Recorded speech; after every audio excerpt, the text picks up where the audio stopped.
अब आपकी इन्हीं सब हरकतों के कारण लोग उन्हें अपनी जेब में क्या विकृत मानसिकता की लड़की हैं, इसको कड़ी से कड़ी सजा होनी चाहिए। और हम तो कहते हैं, हमारी मांग है कि इसको राष्ट्रद्रोह का मामला लगना ही चाहिए। गिरफ्तारी के बाद आज उसे बेल मिल रहा है। कोर्ट भी संविधान से चलता है, तो क्या जज से कहीं चूक हुई है जो उसको जहाँ बौद्धों को दबाने का प्रयास किया जा रहा है या उनके स्वतंत्रता का या उनके अधिकारों का? नहीं, हम इस लड़ाई को सतत कंटिन्यू जारी रखें। अनामिका उपाध्याय के ऊपर मेरे राष्ट्रद्रोह का मामला 152 चलना ही चाहिए। इस वक्त मैं दुर्ग कलेक्ट्रेट में मौजूद हूँ, जहाँ पर भीम आर्मी और बहुजन समाज के कुछ लोग यहाँ पर आए हुए हैं ज्ञापन सौंपने। कुछ दिन पहले आपने एक खबर देखी होगी जिसमें एक लड़की का वीडियो वायरल होता है जो बाबा साहेब आम्बेडकर को कुछ अपशब्द या भला बुरा बोल रही होती है वीडियो में, जिसके विरोध में प्रदर्शन किया गया और उस लड़की के ऊपर गिरफ्तारी भी हुई। गिरफ्तारी के बाद आज उसे बेल मिल रहा है। इस बात को लेकर भीम आर्मी और बहुजन समाज में आक्रोश है। इसके साथ एक और विषय है, और वो विषय ये है कि बौद्ध गया में उनके हक और उनके अधिकारों के साथ जो है वो खिलवाड़ हो रहा है। इनको इनका हक नहीं मिल रहा है, दूसरे लोग वहाँ पर कब्जा करके बैठे हुए हैं, ऐसा इनका कहना है। इन एक दो विषय को लेकर आज यहाँ पर ज्ञापन सौंपने आए हुए हैं कलेक्ट्रेट में कि इन विषयों पर ध्यान दिया जाए और ध्यान देने के बाद जो लोग हैं इनको इनका हक अधिकार मिलना चाहिए। और जिस लड़की का मैं जिक्र कर रहा हूँ, अनामिका, जिसके गिरफ्तारी हुई थी, उसको जो है उसके ऊपर NSA लगना चाहिए, यानी देशद्रोह लगना चाहिए। इस प्रकार की मांग को लेकर आए हुए हैं। बातचीत करते हैं कि क्या कुछ मांग है और क्या चाह रहे हैं। सर, इससे पहले भी आप लोगों ने आंदोलन किया, अनामिका की गिरफ्तारी की मांग की, गिरफ्तारी हो गई, आज क्या मांग है? आज मांग हमारी ये है, अनामिका उपाध्याय के ऊपर मेरे राष्ट्रद्रोह का मामला 152 चलना ही चाहिए, क्योंकि उसने जो कृत्य किया है वह पूरे देश भर में जो है वह मैनस फैला रहा है।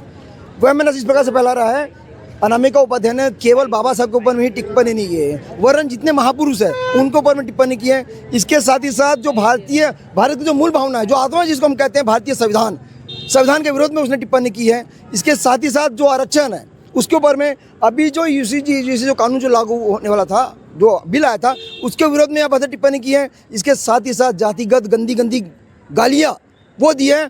इसके साथ में क्रिश्चियन कम्युनिटी को टारगेट किया उसने, इसके साथ में मुस्लिम कम्युनिटी को टारगेट किया है। तो ये जो है मुझे लगता है, देखिए, ये नाबालिग नहीं है। उसकी गिरफ्तारी के बाद कोर्ट में उसका ट्रायल चला, जज साहब ने उसको सुना, दोनों पक्षों को सुन के जो भी फैसला लिया।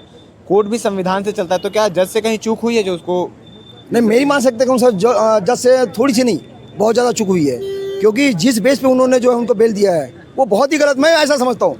मैं अपने बुद्धि के अनुसार, अपने तर्क के अनुसार कहता हूँ कि जज साहब ने जो फैसला दिया है, जिस आधार पर उसको बेल दिया है, वो गलत है। एक तर्क आपको बताता हूँ, जो जज साहब ने कहा है कि वह मेरिटधारी है। मेरिटधारी बहुत ज़्यादा लोग हैं, क्या सबको वहाँ भारतीय संविधान ने अधिकार दिया कि आप कुछ भी बोलिए किसी के संबंध में?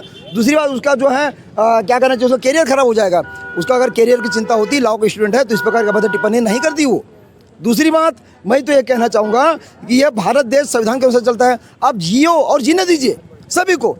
किसने अधिकार दिया किसी के विरुद्ध में टीका टिप्पणी करने की? तो मैं चाहता हूँ यह जो है विकृत मानसिकता की लड़की हैं, इसको कड़ी से कड़ी सजा होनी चाहिए। और हम तो कहते हैं, हमारी मांग है कि इसको राष्ट्रद्रोह का मामला लगना ही चाहिए। अभी आप लोग अपने पक्ष रखने आए हुए हैं, अपनी बातें कहने आए हुए हैं। इसके बाद भी अगर अनामिका के ऊपर कोई और कार्रवाई नहीं होती है, राष्ट्रद्रोह NSA नहीं लगता है, तो अगला कदम क्या होगा? नहीं, हम इस लड़ाई को सतत कंटिन्यू जारी रखेंगे। जब तक नहीं होगा तब तक हम कंटिन्यू रखेंगे। देखिए, हम जो है भारत को संविधान को मानने वाले लोग हैं, और संविधान के दायरे में रहकर हम अपनी मांग बिल्कुल मांगेंगे। हम इसके साथ और भी अन्य कोई विषय है जो आप लोग यहाँ? एक दूसरा विषय ये है कि बिहार में जो बौद्ध गया है, वहाँ पर महाबोधि महाविहार है, जो कि बौद्धों का धार्मिक स्थल है। वह केवल भारत का ही नहीं, अपितु विश्व का वह जो है बौद्धिस्टों का धार्मिक स्थल है। और उसने जो विश्व धरोहर जो है उसको घोषित किया गया है। वहाँ पर बौद्धों का कब्जा होना चाहिए, लेकिन वहाँ गैर बौद्ध यदि कहें हम शुद्ध रूप से उसको, तो वहाँ पर ब्राह्मणों का, पंडों का जो वहाँ पर कब्जा है।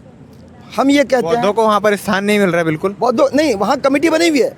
वहाँ कमेटी बनी हुई है, 4 बौद्ध है, 4 गैर बौद्ध है, और एक डिस्ट्रिक्ट मजिस्ट्रेट है। जब से संविधान बना है, जब से स्वतंत्रता मिली, तब से बिहार का इतिहास है, वहाँ पर जो है कोई भी जो है बौद्धिस्ट वहाँ पे कोई DM नहीं बना है। इसका मतलब गैर बौद्ध 5 हो गए। तो निश्चित तौर पर जिस संगठन में ज़्यादा संख्या दूसरे को होगी, वो अपने अनुसार जो है वहाँ का संचालन करेंगे। और मैं तो कहता हूँ, बौद्ध गया, वहाँ पर बाबा तथागत बुद्ध को वहाँ पर जो ज्ञान की प्राप्ति हुई, एलाइनमेंट वहाँ प्राप्त हुआ। तो ऐसे जगह बुद्ध के विद्वेषों के विरुद्ध काम करना, उसके संदेशों के विरुद्ध काम करना, यह तो अपने आप में गलत है। इसलिए हम भारत सरकार से मांग करते हैं कि वहाँ पे लगा हुआ कमेटी में आपने जैसे बताया कि गैर बौद्ध 5 है, एक संख्या उनकी ज़्यादा है। हाँ। तो क्या वहाँ ऐसी कुछ चीज़ें देखने को मिलती है जहाँ बौद्धों को दबाने का प्रयास किया जा रहा है, बिल्कुल। या उनके स्वतंत्रता का या उनके अधिकारों का हनन किया जा रहा है? बिल्कुल, देखिए वहाँ पर जो है चूँकि वो बुद्ध का ज्ञान प्राप्ति का स्थल है, तो वहाँ पूर्ण रूप से बौद्धों का जो है संदेश जाना चाहिए, उनकी शिक्षाओं का प्रसार होना चाहिए। लेकिन वहाँ पर जो है देखिए वहाँ पे कर्मकांड किया जाता है, पिंडदान किया जाता है, जो तथागत ने विरोध किया है। वहाँ पर जो है वहाँ की मूर्तियों को बदल कर जो है और किसी काल्पनिक मूर्तियों का नाम दे दिया गया है, वहाँ पर उनको पर्दा डाल दिया गया है।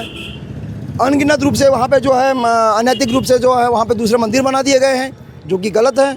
ऐसा नहीं होना चाहिए। हमारी शुद्ध रूप से मांग है कि वो बुद्ध का देश है, बुद्ध की धरती है, और वह ज़मीन वहाँ का पूर्ण संचालन बौद्धों के हाथ में होना चाहिए। ठीक है, तो आपको बता दूं कि जिस बौद्ध गया का जिक्र हो रहा है वो बौद्ध गया वही जगह है जहाँ पर गौतम बुद्ध को बौद्ध की प्राप्ति हुई थी, एक पेड़ के नीचे। आपने कहावत भी सुनी होगी कि जिस पीपल के नीचे बौद्ध बैठे वैसा पीपल बनना है। तो इस प्रकार की चीज़ें भी है और इस मांग को लेकर आ रहे हैं कि वहाँ पर बौद्धों के जो अधिकार है उसका हनन होता है। इसके साथ ही अनामिका का मसला है, काफ़ी गर्म आया हुआ है कि अनामिका को जो कोर्ट ने बेल दिया वो पूर्ण रूप से गलत है। क्या कुछ चीज़ें अब आगे इसमें होती है, ये देखने वाली बात है। बन रही है हमारे साथ, धन्यवाद।